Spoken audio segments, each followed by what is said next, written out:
So hello, my name is Maura McGinty-Kloss, and I am Programs and Communications Manager for the Natural Areas Association, and we work in collaboration with the PA Botany Organization and Planning Committee in preparing what is typically a biennial symposium, but this year with COVID-19, we have decided to add a webinar series, and this is the second of 3. So we're delighted that you're joining us today. So today's webinar, Design and Establishment of Seed Mixes for Prairie Restoration, will be recorded and will also be available for on-demand viewing on the PA Botany website. PA Botany is an education effort that involves botanists and plant enthusiasts from Pennsylvania and the surrounding region who come together to inform and expand the knowledge of Pennsylvania native plants and who are committed to the protection of the region's native flora.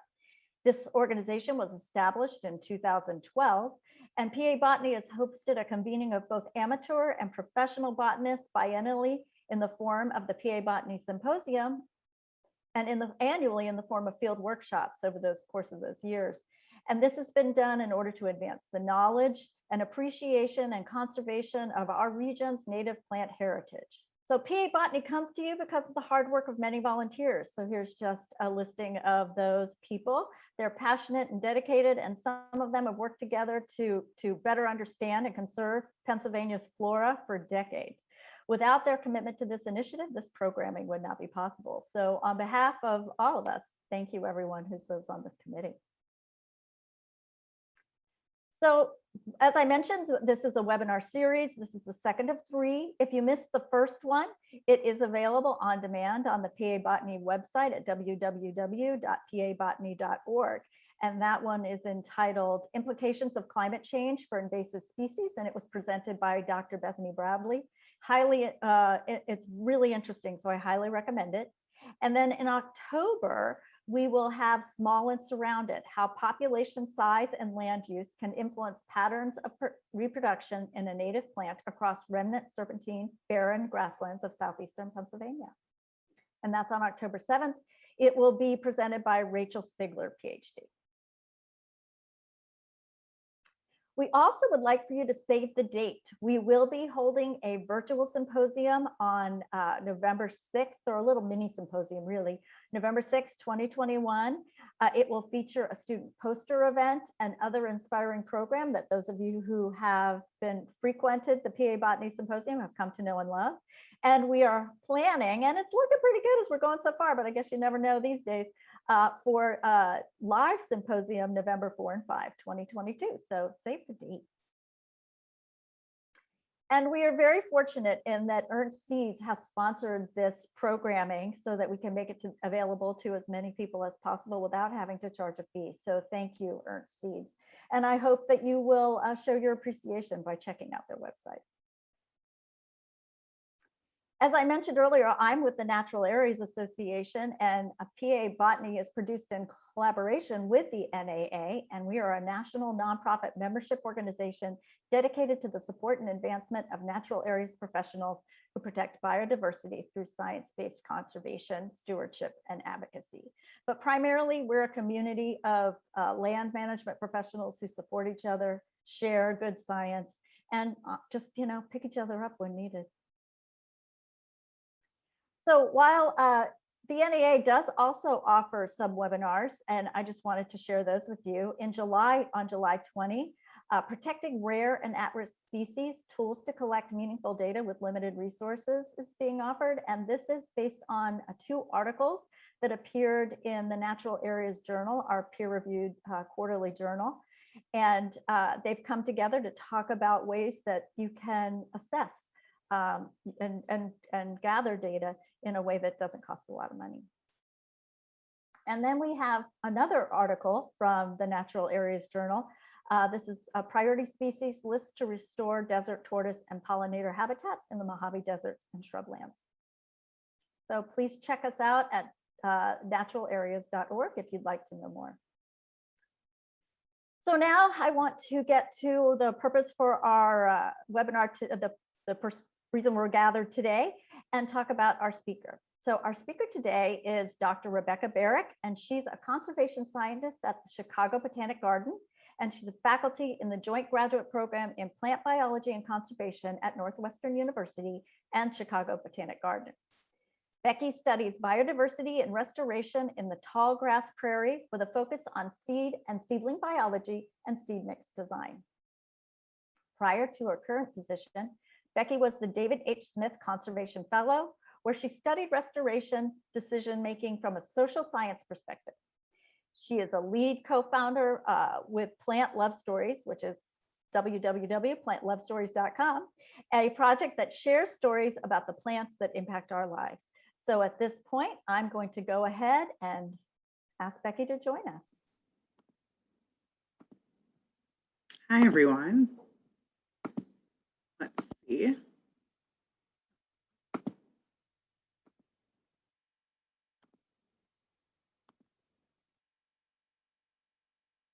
Is it working? Yeah. Hopefully people can see the slide. Working. Great. Okay. Thank you. Thank you, everybody, for being here. Thank you to PA Botany for inviting me. Thank you to Natural Areas. And thank you to the sponsor. I'm going to talk about design and establishment of seed mixes for prairie restoration. And I'm going to start a timer for myself because I could talk about seeds all day. So this is me. My name is Becky Barak, and I'm standing in an experiment that I'm going to tell you about a little bit later in this talk. It's a prairie plot experiment. It's at Morton Arboretum in Lisle, Illinois. In this slide, I'm also dispersing seeds of Desmodium on my clothes. So this is what I typically do. I'm a field ecologist. I'm a plant community ecologist. And I do a lot of work outside in the field looking at plants. And I also do some work in the lab studying seeds, seed germination, and things like that. I think we have a poll about everyone else who is here and what your interest is in botany and in PA Botany, if you want to do that. Oh, there we go. So if you want to take a moment to take the poll.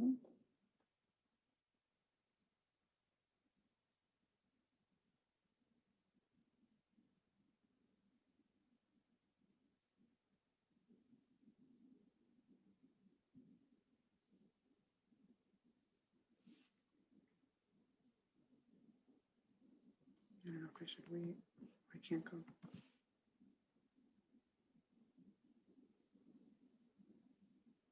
Okay.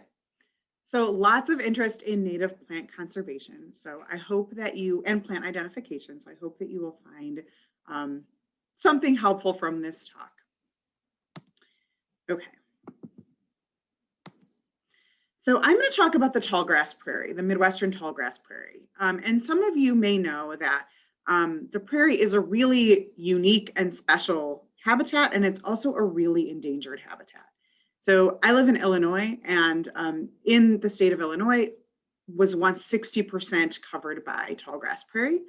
It was maintained as prairie by indigenous people burning and by lightning strikes. So even in historical climate periods where there could have been forest in this area, it was maintained as prairie through fire. So 60% of Illinois was once prairie.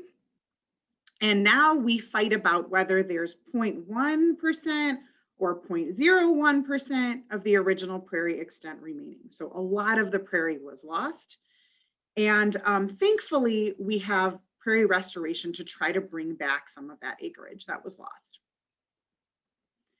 Now, when I say the prairie was lost, it really was destroyed, and it really was destroyed for agriculture. So this picture is a little bit blurry, but you can kind of see that prairie plants have these really deep roots where they can absorb a lot of water, and it contributes to a really rich soil. But when prairies were plowed under, everything that made it a prairie in a lot of cases was lost. So not only the plants above ground, but anything that was below ground, any seeds, any roots, any buds were gone. So there's this thing called ecological memory, and it's the idea that even after a disturbance, a community can come back. And in a lot of cases in restoration, that works. And in some cases in restoration, you just have to get rid of some invasive species or do some management, and the plant community will bounce back on its own. But in the case of the tallgrass prairie, it was so destroyed that we really have to put that ecological memory back into the system in a lot of cases. And that is where seed mixes come in. So one reason that seed mixes are so important, and that I'm thrilled to talk to you about them today, is that seed mixes are the raw materials to build new prairies. So seed mixes are putting back that ecological memory into the system. Another reason that seed mixes are important specifically is because they're more variable than other aspects of prairie restoration. So here in my little emojis, I'm showing you some of the other things that we can do to restore prairies. So in addition to seeding, there is fire management, which is really important. There's herbivore management, and there's herbicide, which are these little spray bottles here. So there is some research showing that seeding practices are much more varied than other components of restoration. So when you're doing a fire, you can decide whether or not you're going to burn, and whether you're going to burn in the spring or the fall. But all in all, there's not a lot of variation across lots of different sites and organizations that are doing restoration. Whereas in seeding, the practice can be a lot more variable. So to illustrate that, I'm going to show you a little example. So this is an article by some scientists from Chicago Botanic Garden, primarily, and Abby White, this was part of her master's thesis. So this is an article about the native plant industry. And so what these authors found is that there's approximately 25,000 native vascular plant taxa. And of those 25,000, 26% are sold commercially. But in addition to looking across all 25,000 vascular plant species, they also looked at a high priority, smaller set of species of 1,103 prairie restoration species. And they found that of those priority prairie species, 74% are sold commercially. So we have sort of an embarrassment of riches for prairie restoration compared to native plants in general. And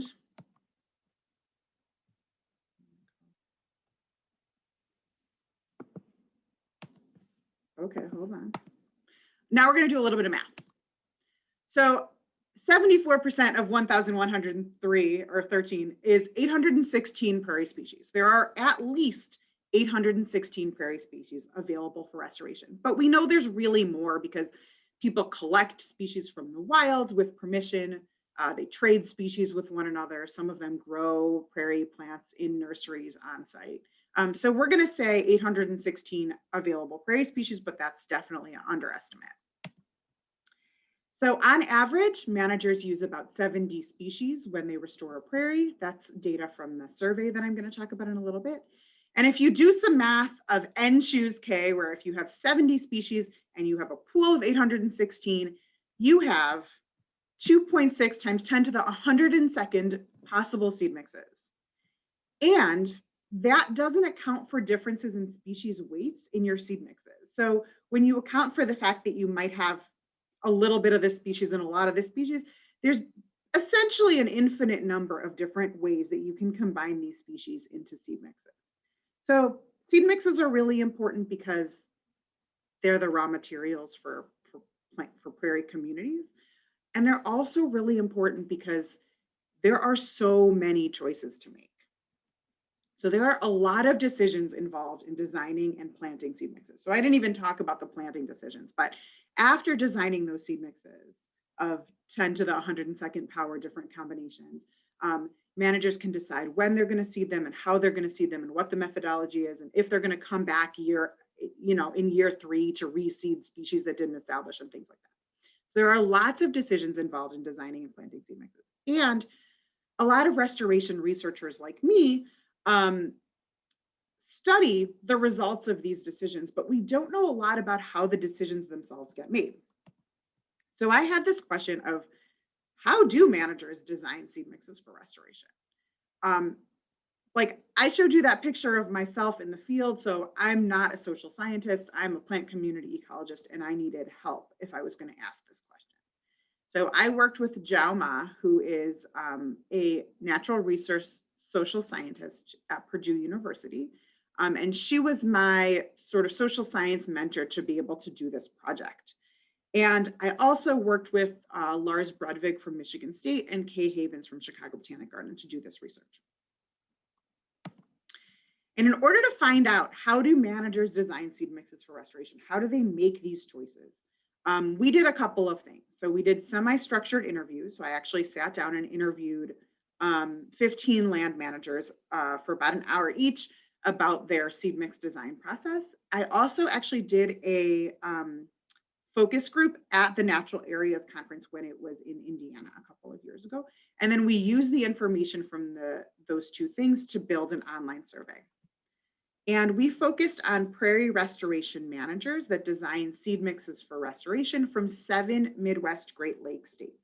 And we based those states on how Society for Ecological Restoration Midwest Great Lakes defines the Great Lakes region. And the survey covered a bunch of topics.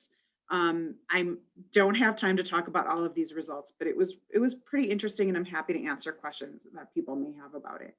So we asked about restoration objectives and the role of seed mix design, factors influencing the seed mix design process, seeding methods and monitoring, tools and resources for making seed mix design decisions, and then determinants of restoration outcomes, including how seed mixes and other factors influence restoration outcomes.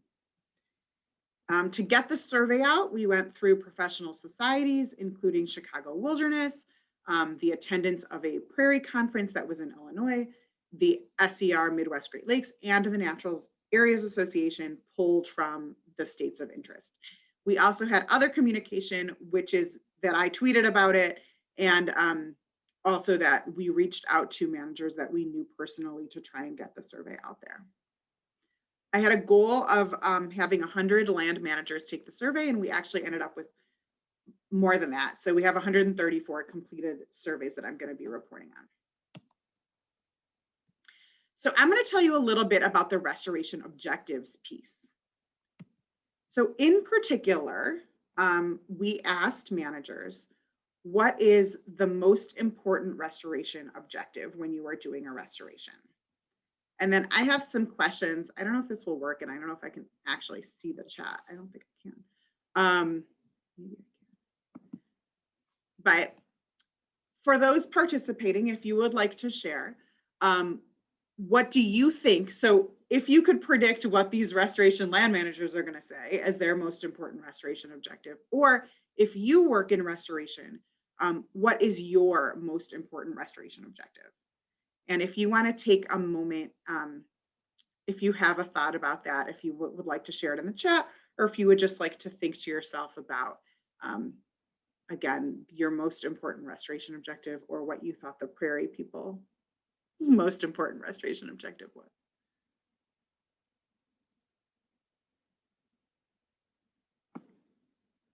Okay, so we have one response: restoring ecosystem function.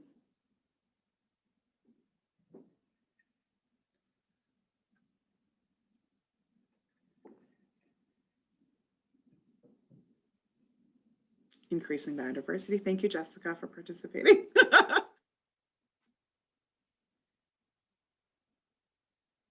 I'll wait another few seconds and then I will tell you what they said. Maximizing diversity while excluding invasives. These are good guesses. Restoration as close as possible to pre-colonial conditions. Creating habitat for a rare butterfly. Hi, Emily.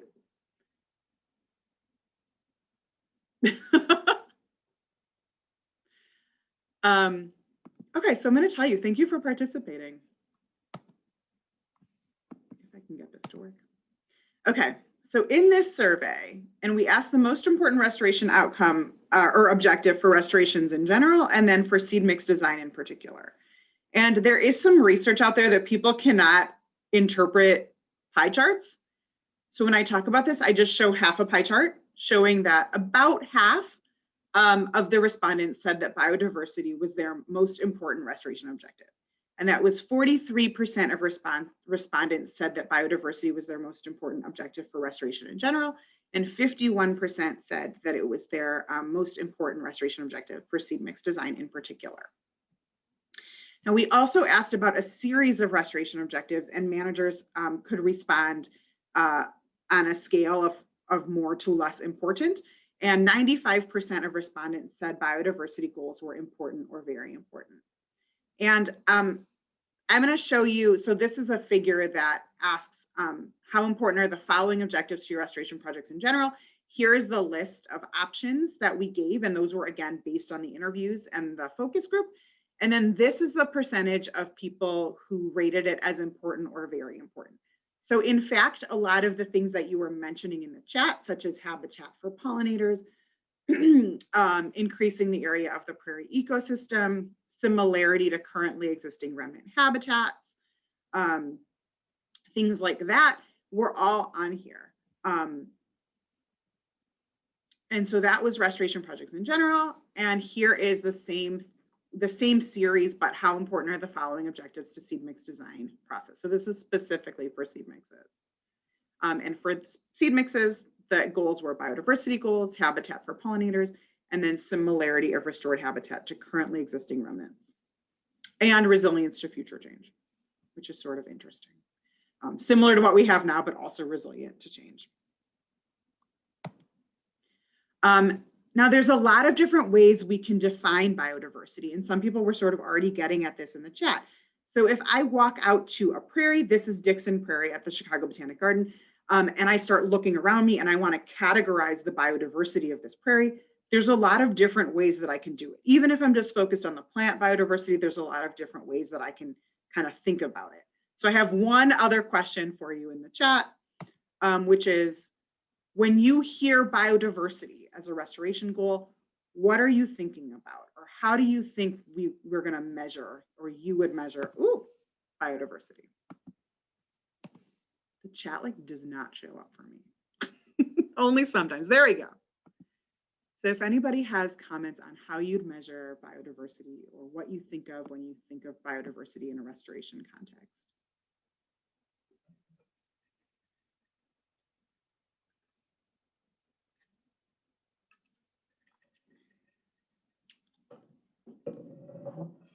Evenness, like Simpson's index.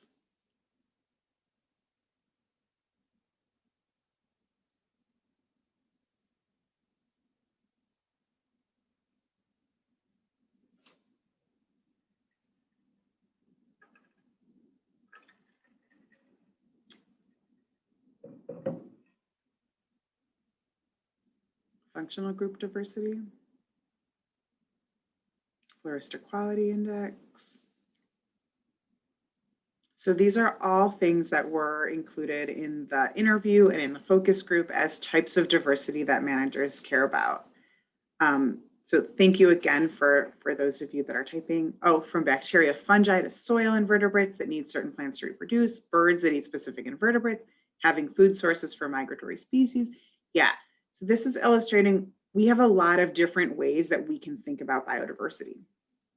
So I'm going to show you. This is a range of different types of biodiversity that people mentioned in our interviews and in our focus group that we included in the survey. And much of what everybody said is here: high floristic quality, species evenness, functional types, support for diversity of non-plant taxa. So a lot of the things that you had all said. Variety and stature of plants, which I guess is a sort of an example of functional diversity. And here's what happened. So first of all, these two types of diversity, a large number of plant families and a range of plant functional types, are two types of diversity that we're looking at in this plot experiment that I'm going to tell you about. But the most popular biodiversity objectives selected as the most important biodiversity goal were a large number of species, so a high species richness, which was 33% of managers, respondents selected this as their most important biodiversity goal, and then 21% selected a range of plant functional types. Then right after that, we have a tie with 13%, a range of different bloom periods across the growing season, and then support for diversity of non-plant taxa. So the range of bloom periods, one of the managers that we interviewed referred to this as waves of bloom, so that you have one thing blooming and then you have the next thing blooming, and there's always lots of resources for insects and birds. And as researchers, we would call this phenological diversity, which is definitely not as poetic as waves of bloom, but it's definitely something that we think about a lot too. So I think a lot about phylogenetic diversity, or the number of plant families represented, and I think only maybe one or zero participants chose that as their most important biodiversity goal. But to go to this species richness question of a large number of species, so we had some follow-ups of how many species are used in restoration. So, and we asked this was an open-ended question, so people could say from seed, what's the minimum number of species that they use, what's the maximum number of species that they use, and then from plugs as well. So from seed, the minimum of all participants ranged from 0 species to 150 species with a mean of about 37. And the maximum ranged from 10 species to 400 species with a mean of about 102 species. And then from plugs, the minimum was 0 to 150 species with a mean of about 12, and the maximum was 0 to 300 species with a mean of 30. So that's sort of the range of where these restoration managers for prairies how many species they tend to seed in their restoration. So biodiversity is a really important restoration goal for managers, and seed mixes are a major source of biodiversity in restorations. But this only works if diverse seed mixes actually give you diverse prairies. So that's where the establishment and the fields component of this talk comes in. So do diverse seed mixes beget diverse prairies? And this seems like a really straightforward question, but it isn't always. So we've done some work, myself and other scientists have done some work following up on restored prairies, where we look at the seeding list and then we go out and we look at the prairie and we compare what species are actually there. But in this case, we did it more experimentally, where we knew we were planting out different seed mixes and we knew we were going to be checking them every year, multiple times a year, that we weren't going to be adding any other species, that we weren't going to be making substitutions. So we kind of did this in a really experimental way in a prairie plot experiment. So I'm going to tell you a little bit about that experiment. This experiment had 127 native prairie species, or it still exists. I was there yesterday, actually. All of the 127 species are planted as monocultures, so plots with just a single species, and then in biodiversity mixture plots of 15 species. And species richness wasn't really a factor, so the number of species, because we kept all of our mixture plots to 15 species, and we changed up different other aspects of diversity, so functional diversity and phylogenetic diversity, which were on that list. Functional diversity was functional group diversity was a highly chosen one, but phylogenetic diversity wasn't. But just to review what those things are, again, remember, you can go out into a prairie and you can define biodiversity in a lot of different ways. So in this case, phylogenetic diversity is diversity across the evolutionary tree of life. And this is simplified here as plant families. So if I went out there and I didn't exactly care what the individual species were, but I cared what families they represented. So here in this prairie, we have mints, we have grasses, we have sunflowers, we have legumes. And so we're looking sort of at the diversity across evolution and across the tree of life. And for functional diversity, we're looking at the diversity of traits. So again, if I went out into this prairie and I didn't care about the individual species, but I just cared about what traits they had, things like flower color, leaf area, plant height, seed mass, and they go on and on and on. And what we mean by high and low diversity is if you imagine kind of a spectrum of low diversity to high diversity, and we're talking about phylogenetic diversity. So a low phylogenetic diversity prairie would mean that the species in that prairie are closely related to one another on the evolutionary tree of life. So you have few plant families. So this is like if I went out into a community and the only things there were Asteraceae, so sunflower family, and Poaceae, so grass family. And there are plenty of prairie restorations where it is Asteraceae family and Poaceae family. A high phylogenetic diversity, on the other hand, would mean that species are distantly related on the evolutionary tree of life. So we might have the same number of species, but we have more plant families represented. So maybe we have mints and we have lichens and we have sedges and we have other things that are more distantly related to one another. So that would be a high phylogenetic diversity. For functional diversity, a low diversity would mean that the species have similar traits to one another. So they're all similar in height, or they all have yellow flowers, or they all have big leaves. Whereas a high diversity would mean that the species have different traits from one another. So you have a bigger range of functional traits. So some are tall and some are short and some are in the middle, and you have 4 or 5 or 10 different flower colors, things that are representing different traits. So when I'm talking about high and low phylogenetic diversity and high and low functional diversity, that's sort of what we have in mind. Now, I cannot go farther without saying why phylogenetic and functional diversity matter. And I think someone pointed this out in the chat, that diversity is important for itself, for diversity's sake, but biodiversity is also important in the way that it relates to ecosystem function. And different types of diversity might relate to different ecosystem functions and different restoration objectives that a manager might care about. So in terms of phylogenetic and functional diversity, they're linked to some ecosystem functions that are also restoration objectives. Things like plant productivity and stability, resistance to invasive weeds, though this is really coming into question in our experiment, floral and pollinator resources, and ecosystem multifunctionality. So the thought is that if you have a lot of different plant families and a lot of different traits, you're going to have a lot of different ecosystem functions and not just kind of focusing in on individual functions. So that's kind of why in the literature, phylogenetic and functional diversity are considered important right now, but I'm happy to talk about that more if people have questions. So we want to figure out, do they matter? Do phylogenetic diversity and functional diversity matter in restoration? And do they matter in relationship to one another? So I'll get to that in a second. So we, again, planted these 127 species as monocultures and as mixture plots.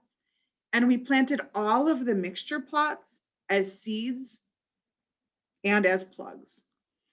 So that's like a really applied restoration question here. Seeds are frequently used in prairie restoration. They're much less expensive than plugs, but plugs are sometimes thought to have better establishment. It's a hard life to be a seed. There's harsh conditions out there. You have to germinate and emerge at exactly the right time. And so the thought is that if some species are pretty sensitive, if they're planted as plugs, they'll have a better chance of actually establishing at a restoration site because they get to do their really dangerous life stages of germination and emergence in a greenhouse or somewhere instead of at the field site. So we took all of our mixtures and we replicated them as seeds and as plugs. So this is kind of a summary of the whole experiment. There's 127 species. We had 3 levels of phylogenetic diversity, high, medium, and low, and 2 levels of functional diversity, high and low. And those were crossed with each other. So we had some plots with low phylogenetic diversity and high functional diversity and vice versa. We had monocultures, which were plots of single species, and we had mixture plots, which were 15 species groups. And we planted everything as plugs and as seeds. And the seed mix plots can be thought of as restoration seed mixes. There were 36 different mixtures at different levels of functional and phylogenetic diversity, and we can kind of think of them as mini card table sized-ish prairies and ask some questions about establishment of seed mixes. The experiment has a lot of moving parts and a lot of people in it, and these are just some photos of Team Prairie Fun, which includes scientists and staff and interns and volunteers and just all of these people who keep the experiment running. Here are some gratuitous plant photos because they're lovely. So these are some examples of what the monocultures look like. And then these are some examples of what the mixture plots look like. So you can see that even though these plots are kind of close together, they all look different from one another based on the combination of species that was planted there. So I'm going to talk about some initial results from this experiment. So the question was, do diverse seed mixes beget diverse prairies? We care about diversity, and if managers are designing diverse seed mixes, do they actually produce diverse prairies? And in this case, the answer was yes. And this was true for the measures of phylogenetic and functional diversity, and for both communities that were planted as seeds and as plugs. So here, if you want that in graphical form, the plug plots are shown in green, the seed plots are shown in purple, and the low diversity plots as planted tend to stay low diversity, the middle stays middle, and the high stays high. And that is true for both. These are two measures of phylogenetic diversity and for functional diversity. The low stays low and the high stays high. And there are some differences between seed and plug plots, which I will talk about in a moment. All plots lost species. And we know this from actual restorations, and any of you who have worked in restoration or have planted seed mixes know that as well. So if you plant 100 species, they're probably not all going to show up at the actual restoration site. So all plots lost species, but seed plots lost more species than plug plots. So to kind of summarize that result, all plots started with 15 species. In the first year of the experiment, plug plots had 3 more species than seed plots. So there were 12.5 species remaining in plug plots and 9.5 in seed plots. But by the third year, there was only 1.3 species difference between plug plots, which had 11.9 species on average, and seed plots, which had 10.6. And another interesting result is even though some species did not make it, seed plots and plug plots did not differ significantly in phylogenetic and functional diversity. And those other levels of diversity were maintained even though some of the species did not continue to be part of the plant community. So seed plots and plug plots didn't differ significantly in their functional or phylogenetic diversity, but they kind of feel different. And this is actually a picture that I took yesterday, and I don't know if it's going to translate really well, but this is a plug plot. And when I looked at it, it felt like a real quilt or a mosaic where you could kind of see where each species was planted and it kind of stayed there. So we have a gentian, we have a prairie dropseed grass, we have a lead plant, we have a sedge, and they're all in these clumps where they were planted. And that's kind of been true about the plots that we have planted as plugs. They kind of maintain this feel of like this species is over here and this species is over there. Whereas seed mixes, since the seeds were literally mixed and spread, there's a lot more mixing of where different species are in the seed plots. Another thing that was interesting to us is we thought that all species were going to do better when they were planted from plugs than when they were planted from seeds, because again, like life is hard for a seed. But we actually found that some species had higher percent cover when they were planted from seed compared to plugs. So this is a graph that shows the cover in plug plots against the cover in seed plots. And all of these species that are shown in purple actually had higher percent cover from seeds as they did from plugs. And so we think that some of these species are great candidates for low input restoration. They grow fast, they have high cover, they are not less expensive than planting things as plugs. And this kind of goes back to the restoration objectives. Sometimes the objectives are as diverse a prairie as you can get. But other times the goal is to establish something fast for soil quality purposes or for erosion control or stormwater control, or just to have something out there that's flowering. And so we actually found some species in our experiment that might be really great candidates for that type of a restoration. Now I want to come back to the survey for a second to talk about communication and collaboration between researchers and land managers. And my subheading is, does anyone care about phylogenetic diversity? And this comes up because we as researchers were like, we want to study phylogenetic diversity and functional diversity and see if it's important for restoration. But then when I surveyed the managers about their most important biodiversity goals, phylogenetic diversity was like not on there. So it kind of brings into question this idea that I was delving into in the survey of communication between researchers and practitioners for restoration. So this is a quote from a survey from an interview participant. And I asked everyone, what do you wish researchers knew about restoration? And he said, there's definitely a disconnect that I've seen between researchers in this and actual practitioners. I do like this. And he said, I do like this because he liked that I was asking that question. It's actually kind of rare that people actually come to practitioners and ask us, what are our problems? What can I help you with? Normally it's, hey, can I use your site? I have this idea. And I will say that I am guilty of being a researcher who has said, hey, can I use your site? I have this idea. And that I am more trying to be the kind of person that says, what do you think about? What are your problems? Because the practitioners are the people who are there every day, who have spent a lot more time studying the site and understanding the site, knowing the species, and probably have a lot of insight and a lot of thoughts.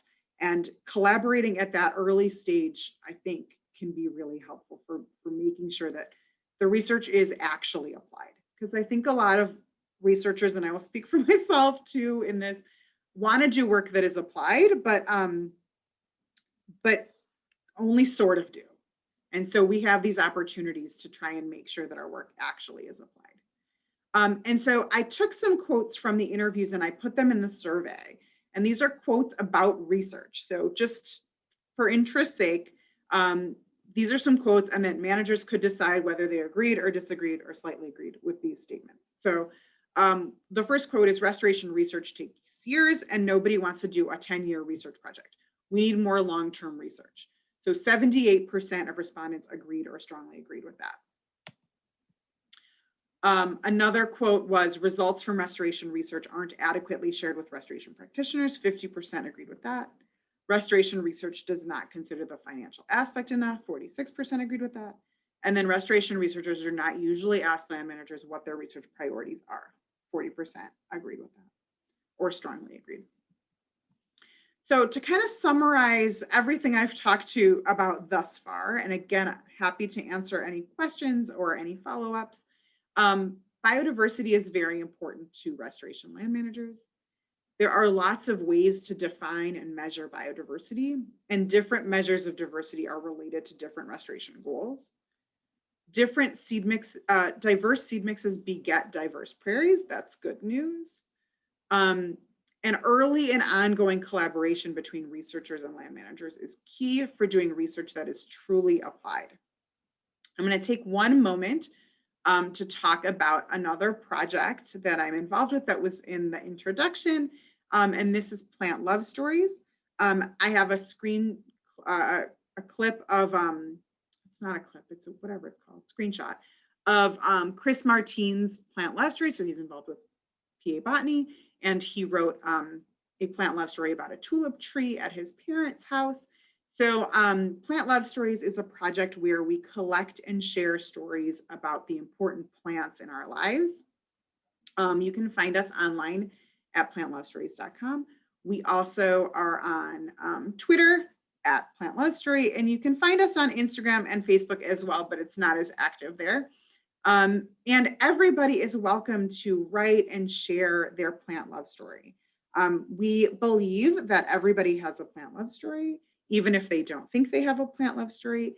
And these stories are kind of about bringing plants out of the background into the foreground and thinking about how they have this important role in our lives and how they help connect us to the people and the places that we care about. So I hope that you will check out Plant Love Stories as separate to the seed mix discussion.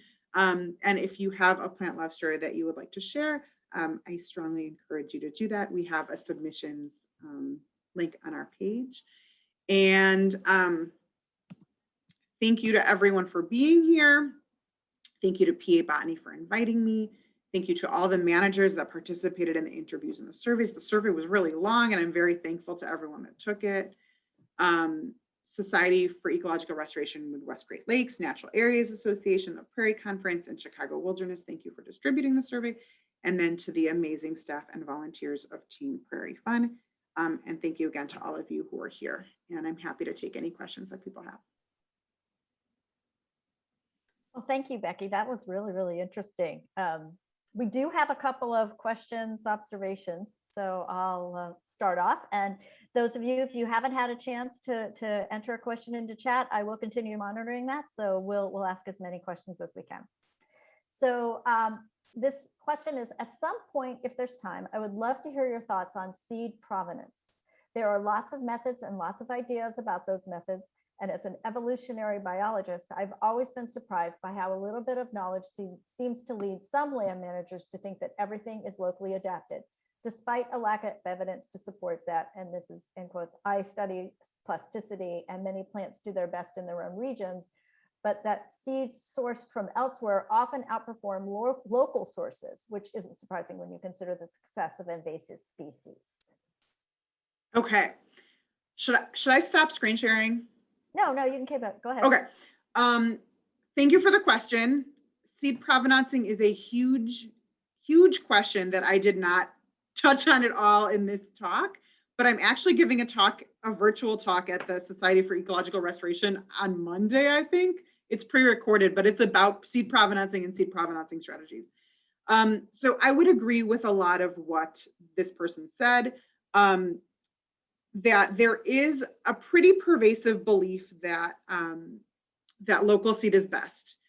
And that is reflected in a lot of the seed provenancing strategies that organizations that I've worked with have, where it's, you can get seed from a 50-mile radius and that's it. And sort of as researchers begin to think a lot about climate change in terms of seed provenancing, I think there is sometimes a little bit of pushback about, okay, well, you're going to be bringing in other populations that are going to become invasive and are going to wipe out whatever is at the site. So to say in general, there are a lot of seed provenancing strategies.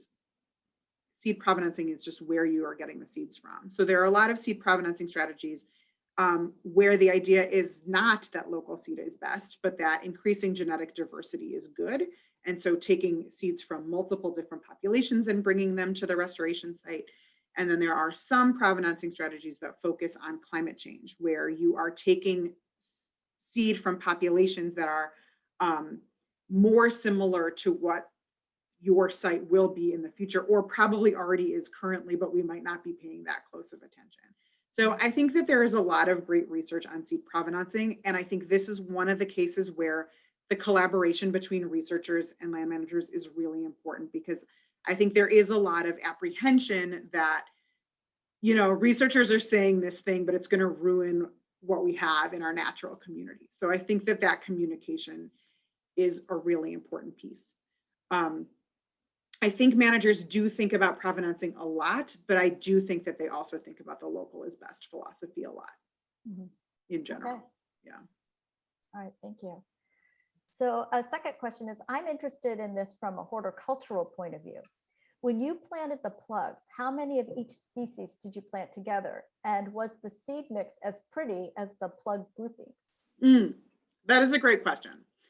So yes, when I was like excited that some species did really well from seeds, because I'm biased towards seeds, someone pointed out to me, but you planted a lot more seeds than you planted plugs, right? And that's true. So each plot is 2 meters by 2 meters. In each quarter plot, we had one individual of each of the 15 species. So each species has 4 individuals across one large plot. Whereas for seeds, each species has 129 seeds or 129 chances to grow.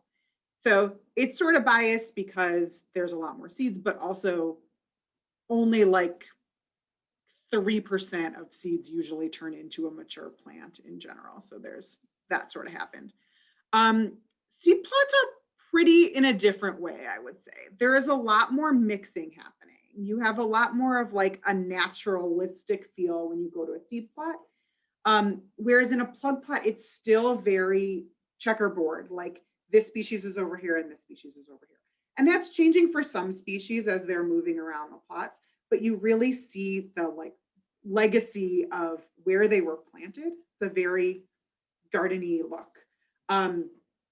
I think that there are people who would go for the seed plot look. It really is like a lovely mixture of a bunch of different things, but it doesn't have that like clean lines sort of an effect as the plug plots do. But there are people that, there is some research in actual restoration now that you will have better success if you plant seeds in clumps of like one species here and one species there. So we didn't do that, but if we did that, I wonder if the seed plots would look more like the plug plots. Okay. We do have another question. Do you think that land managers may not realize that they are selecting for phylogenetic diversity as part of their species richness objectives? Seed vendors list by species, not by family. Yeah, I do. I think that there is definitely something there, because so seed vendors list by species, and also when managers are doing, like a lot of them have spreadsheets, and it's just like every single species and whether it's going to be in the restoration or not, and they just click on them. And those don't necessarily have the family listed also. So when I started talking to people about phylogenetic diversity, they kind of thought it was a cool idea and kind of were like, yeah, that makes sense. Like, it makes sense that if you have 25 asters, it's going to be different than if you have 25 species and they're all from different families. So I felt like it was an idea that did kind of resonate once I was talking to people about it, and that probably people are making those kind of decisions sort of in their background of their head, even if they're not specifically calculating how many families are represented and things like that. But yeah, I think there's something to it. Okay. So that's all the questions that I have, unless some come in right away. Oh, here we go. Is anyone following up to assess the effects of functional and phylogenetic diversity on the diversity of other taxa, i.e. insects or soil communities? Yes. So in our plot, yeah, I see the follow-up. In our plots, yes. So we have had a researcher, Rebecca Tonietto from University of Michigan Flint, who has come in with students to assess the pollinator community on those plots. And we now have a big push to do soil stuff. So we're looking at the soil microbial community, and we're looking at, that's another good point I'm seeing coming in, soil root exudates and things like that. So we're really looking into the soil effect in a way that we didn't do for the first 4 years of our experiment. We were very focused on plants for the most part, but we do have people now following up on the pollinator community and on the soil microbial community. Okay. And I know you saw this question come in. It's interesting that candidates for low input restoration are not phylogenetically diverse. Most are, you can say that. Asteraceae, yeah. Could a combination of seeds and plugs be the best to boost phyllo and functional diversity? So there are two questions I think there. One is that you're right. There is totally an Asteraceae effect going on in these prairie plots. And actually, a student whose work I didn't talk about today, her name is Adrienne Ernst, and she worked in these prairie plots for her PhD. And she found that she looked at weed invasibility of these plots, because there's this idea that if you have higher functional diversity or higher phylogenetic diversity, you're going to get less weeds. And she actually found that for a lot of different types of weeds, that the Asteraceae, there was an Asteraceae effect, and it was really the Asteraceae that was preventing weeds from coming, and less of a diversity effect. So that totally makes sense. There's definitely something going on with these Asteraceae. They grow big and fast, and they sort of seem to maybe compete with one another, whereas like in some plots, you'll have one aster species be dominant and the other one you have another one, but you don't usually have a very good mix. It's usually one of them becomes pretty dominant. We thought at the beginning of this experiment that functional, like higher species, plots that had higher functional and phylogenetic diversity actually were going to have less species establishing in them. And we did find that the first year, but then they all kind of caught up by the third year. So we thought that, yeah, maybe these things that we're adding are kind of phylogenetic oddballs and they're not establishing well and they should be established from plugs. In general, yes, I think there are always going to be things that don't establish well from seeds, and the recommendation is usually to use plugs to restore them. There's some caveats in that even things that we thought were going to establish well from plugs didn't. But yeah, I think you're right. A combination of approaches, sort of like using your basic seed mix and then enhancing it with some different plugs to enhance the diversity makes sense. Okay. Well, thank you so much. That's our last question. If you think, well, let's see, there's one more that came in. This is the last one. Over time, do you expect that the Astros will outcompete all else eventually? And also, what do you think about fire? So I didn't talk about weeding a lot, but we have a lot of the species in this experiment that are moving around. And so actually we have, in a lot of plots where they weren't planted, we have New England aster and we have goldenrods that even weren't planted in various plots that are kind of taking over. So maybe it might be the case that the Asteraceae are going to just take over these plots in a few years, but we are burning them. So you also asked that question about fire. They are burned, the plots are burned once a year, and that should potentially help to allow other plants that aren't Asteraceae to survive in the plot. Okay, great. All right, well, if you think of questions after this, Becky is available. She's provided her website. We will be sending it a follow-up email and I will include her contact information in that. Becky, thank you so much for joining us today. It was really an interesting presentation and enjoyed learning more from your survey and the data from your experiment. Thank you. Thank you so much for having me. All right.